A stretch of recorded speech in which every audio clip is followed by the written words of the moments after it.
Is the car the cocoon of the future? Will big advertising agencies be forced to change or go out of business? What will the next normal for agencies look like? We'll discuss those topics and more on the audio show at the intersection of marketing, media, tech, and popular culture. We call it Disruptive FM. Roll the title. It's Disruptive FM. Disruptive FM. Disruptive FM. Welcome to Disruptive FM, where business and culture collide. Sponsored by Microsoft and Branding Strategy Insider. With your host, Jeffrey Colon. Okay, here we go. What's up, everybody? Welcome to another episode of Disruptive FM, number 68. Thanks for being here. We hope you continue to be well. I'm Jeffrey Colon, head of brand studio for Microsoft Advertising. Still in quarantine in Seattle. We've got a good one for you this time. Some interesting topics to dive into. And we'll be joined in a bit by special guest Yuriy Boykiv. He's president at Dentsu X. So let's get to it. Here are this week's trending topics. Here in my car. As we all know, the automobile industry helped fuel the American economy after World War II. Not just sales of the vehicles themselves, but a massive apparatus revolving around them. The car became a totem of the American dream and sparked so many ancillary businesses, including drive-ins. Drive-ins, drive-throughs, drive-ups. We were so in love with our cars, we didn't even want to get out of them. But through the generations, numerous recessions, the ebb and flow of urban settlements, environmental concerns, and unforeseen technological innovation, cars were on a long drive into the sunset. They were not supposed to be the future. But now, in the midst of a pandemic, cars have suddenly become a safe haven outside the home. We're picking up groceries and prescriptions in them without ever stepping out of the vehicle. And it appears we'll be attending social events in them, as drive-ins are trending in a big way. Could cars be the new entertainment portal, more powerful than your flat-screen TV and Netflix? There are approximately 325 open and operational drive-in theaters left in the U.S. 325. And until a couple of months ago, they were all but dead. Mostly the retro-inspired bastions of niche fare, cult festivals for grindhouse, horror, sci-fi, and B-movies. But now, a cursory internet search of drive-in theater shows that they are having a renaissance all over the country. Tribeca Enterprises, co-founded by Robert De Niro, and IMAX recently announced the Tribeca Drive-In, which will bring a curated selection of films, as well as special music to cities and towns across the country. Concert and ticketing behemoth Live Nation will be testing out drive-in concerts this summer. And Marc Rebillet, a popular electronic music artist, is even planning the first major tour that will be hosted exclusively at drive-ins. The only way to experience it is in your car. So is this a good idea? Are we going through a retro evolution that will make the car more important in the future when we look at things like public transportation, urban planning, retail, and live entertainment? It's hard to say right now. But think about this. Drive-in theaters happened before shopping centers, before cineplexes, and those things are dying now. Could it be that 60 years later, the blueprint laid out by the drive-in business model just might save the entertainment industry? It almost makes us think that the next big TV show will be filmed in a car, not on a set. The car, of all things, could be our sanctuary from the world. As music pioneer Gary Newman sings, "Here in my car, I feel safest of all. I can lock all my doors. It's the only way to live in cars." Trending topics on DFM. The weakest links. Whenever there is a change in business, the agency world shudders because they are forced to change as a result of it. And this time, the change may actually leave some companies drowning. Sure, everyone says this every year, but this time it's different. When no one is outside, what out-of-home advertising needs to be bought? When more people are watching TV, but you can't shoot TV ads in a traditional sense, digital experts come to the forte. So it was interesting to hear from Sir Martin Sorrell what he thinks will happen as a result of this shift. The predictions for traditional agencies aren't good. For Sorrell, the coronavirus situation comes across as just another problem that requires solving. He's seen plenty of these since the early days of Saatchi & Saatchi, through the years of expansion of WPP, taking in the global financial crisis, and numerous other shocks along the way. Where Sorrell is interesting is in his view that chief executives of really big companies, who are generally a fairly predictable bunch, are using the COVID crisis to really make radical changes to their business. The thinking goes like this. Most CEOs know they're only in their position for 5 years at most before they get ditched by the chairman for one reason or another. So, as long as they can keep things ticking along with 2% annual growth or so, they'll be fine, and we'll get away with reputation and bonuses intact. The motivation to radically shift the company's direction, with all the disruption that causes to staff, suppliers, and the general operations, is practically zero, even if you know a change has to come eventually. With the arrival of COVID, disruption is here, like it or not, on a biblical scale. So lots of CEOs are figuring they may as well take the plunge. They're carrying out dramatic shifts to their businesses that would never have been thought possible. Much of this is basically to set up long-term growth for these companies, not short-term shifts we've witnessed in the past. As Sorrell puts it, there's no point worrying about upsetting the status quo. It's the devil that takes the hindmost. Most of the changes, he adds, revolve around making the companies far more digital in the way they operate. And he's absolutely right. It's not just managers pushing. Consumers are pulling too, thanks to the lockdown. In the US, Sorrell says something like 32% of households are shopping online for the first time, compared with only 19% last summer. That's a huge increase. It's not only shopping. They're demanding education online for their kids, meetings online through Zoom or Facebook. In the space of 1 quarter, all bets are now off for digital transformation. The best leaders to emerge from all this certainly won't be the ones who timidly hid at home under a desk until the tempest passed, but those who've had the heart to launch radical technological shifts to survive and seek new ground. What you wouldn't want to be during all of this is a traditional media agency, still locked into the old ways of marketing that paid a comfortable living wage for all those decades, but where now nobody sees your billboard. Trending topics on DFM. The next normal. Okay, cliche alert. The new normal. How much have you heard this lately? It seems like no pundit can open their mouth without saying it. And it's a concept that is hard to avoid. So here on DFM, we're changing it to the next normal.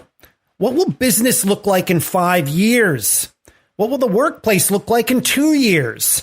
What will communication sound like in 3 years? And that brings us to our special guest. Yuriy Boykiv is president of Dentsu X. And we were interested in what agency evolution might look like next. Yuriy joined us on Microsoft Teams earlier this week to answer how agencies of the future may evolve. Let's check it out. First and foremost, I think context is critical in this situation, because what we used to think was a long-term planning that included 3-5 years for every single client now is quarterly planning, and that's still considered long-term. So in that environment, it's critical that we practice empathy as an agency, first and foremost. Obviously, making sure everybody's safe and secure. But secondly, understanding what are some of the decisions that clients are wrestling with on a daily basis that are not necessarily marketing decisions, but are business decisions, such as my factory is working, is supply chain in place, my employees able to log in and have work remotely? And those are some of the basics that we never thought about that would affect marketing decisions, but they do. So we need to empathetically understand what is that client going through internally before we can even advise them on any kind of marketing spend. And I think that this situation showed that we could work together with clients and plan together with clients. One of the things that we've been practicing at Dentsu X is almost daily calls with senior client leads to understand the business situation and then empathetically adapt our marketing recommendations to them. So the new norm became daily calls. The new norm became quarterly plans, sometimes even monthly plans that are now considered long-term. Yuriy Boykiv, president at Dentsu X. X stands for experiences, but as we know in math, X is the unknown. And that's where we are, and ultimately where we will be when we want to define the next normal. You're listening to Disruptive FM with Jeffrey Cologne. Now, here comes the music. Here comes the music. Here comes the music.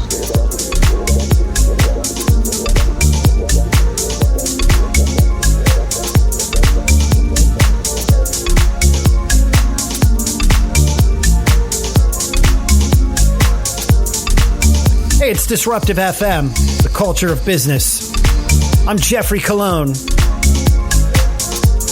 Thanks for tuning in. We hope that your spirits are up as we begin to slowly get back to normal, the next normal at least.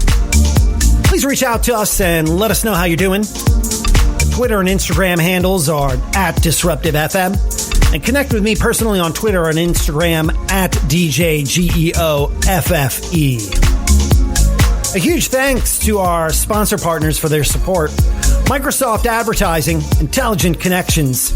Reminding you, when you broaden your view on trust, you build loyalty and create business value. Especially in these challenging times, a trusted relationship for the long term is paved with empathy, genuine service, and knowing your brand's purpose in the interconnected world. That's marketing with purpose. Learn more at aka.ms/marketing with purpose. And Branding Strategy Insider, serving over 50,000 senior level marketers, CMOs, and business decision makers every day. It's distributed by partners such as the Washington Post, Wall Street Journal, Google News, and Forbes. Branding Strategy Insider, a leading resource for thought leadership in brand strategy and brand management. They need to be on your radar. Check them out at brandingstrategyinsider.com. And thanks to Iographer. Iographer makes accessories that help you make professional level content with your smartphones. From cases to ring lights to better microphones, they have you sorted. If you need to shoot video now on a budget, you should definitely check them out at iographer.com. In the background, music from Franck, Roger, and DJ Christos featuring Brian Temba. It's a track called Heaven Sent from the Heaven Sent EP. It's out now on Real Tone Records. And now, Disruptive FM presents... What? What kind of shit is that? Come on! There are over 20 million people who have lost their jobs. The unemployment rate is at an astounding 15%. And yet there are companies who are hiring. That's good news. But can the people who write these job posts be less tone deaf? Take this one posting as of late touting all these perks. Amazing office views. Well-stocked kitchen. Gym in the building. Catered lunch with your employees 2 times a week. Snacks, sodas, beer fridge on site. Play pool, table tennis, or basketball in the office. Social events, both in and out of the office. Look, we get it. Perks mattered at one time. But now they're just plain silly in a world where the next year we'll be providing those perks in our home office. And in the next normal, we don't really give a crap about the office view or the gym in the building. In other words, the true perks we want to see from companies are those that say work from home in perpetuity. No need to ever own a car because there's no commute, and we'll pay you extra so that you can feed yourself at home. Oh, and maybe a DSLR camera to look good on group live stream calls. Unfortunately, we don't see that happening anytime soon. So to this, we must say, What? Come on! All right, here are a few more stories that we are following that you might want to take a closer look at. It's another installment of On the Radar. Here's what's on our radar. Number 1. As many start to realize that the COVID-19 pandemic will likely last for years and not months, some are beginning to rethink city living altogether. 40% of respondents said they are considering ditching the city in favor of less dense suburbs and rural areas. A virus-fueled urban exodus would only pile onto an existing trend away from cities. Large U.S. metro areas had already seen slowing population growth and even net losses before the pandemic. Number 2. Cable and satellite TV providers endured their worst ever plunge in subscribers in the first quarter of the year as pandemic fallout devastated the U.S. economy. Media researchers blame steep unemployment and the cancellation of live sports for an overall loss of 1.8 million pay TV subscribers. And analysts say second quarter losses may be even worse. According to an advertising tech firm, 64% of U.S. households say they have cut or plan to cut their cable TV subscriptions this year. Number 3. Your one mission at the store is to get Clorox wipes. You find the aisle and spot someone else heading towards the last container, so you make a run for it. Sounds familiar, right? We've been there. The makers of Clorox and Lysol saw U.S. sales of their disinfectant wipes jump 146% for an 8-week period compared with a year ago. And despite increasing production by 40%, the company doesn't expect to catch up to demand brought on by the coronavirus pandemic until the summer. And that's a wrap for another episode, number 68. Special thanks to Yuriy Boykiv for joining us. Next week, it's episode 69, and we'll be joined after a long period of time from one of my favorite people, our contributor at large, Cheryl Barbie, to talk about the transformation of retail from physical commerce to social commerce and live stream shopping. It's going to be a must-listen episode you don't want to miss. As always, thank you for your time and attention. We'd love to hear from you. Please rate, review, and especially subscribe to the show. We're everywhere. Apple Podcasts, Google Podcasts, Spotify, iHeartRadio, and Pandora. Once again, the socials, Twitter and Instagram at DisruptiveFM. And check out cool content from our sponsors at MicrosoftAdvertising.ai, BrandingStrategyInsider.com, and iographer.com. Until next time, from everyone here at DFM, I'm Jeffrey Colon. From our home to yours, be safe. We'll catch you next week. You've been listening to Disruptive FM with Microsoft Communications designer Jeffrey Colon. All thoughts are his own. Disruptive FM is produced in Los Angeles by Feeler Media.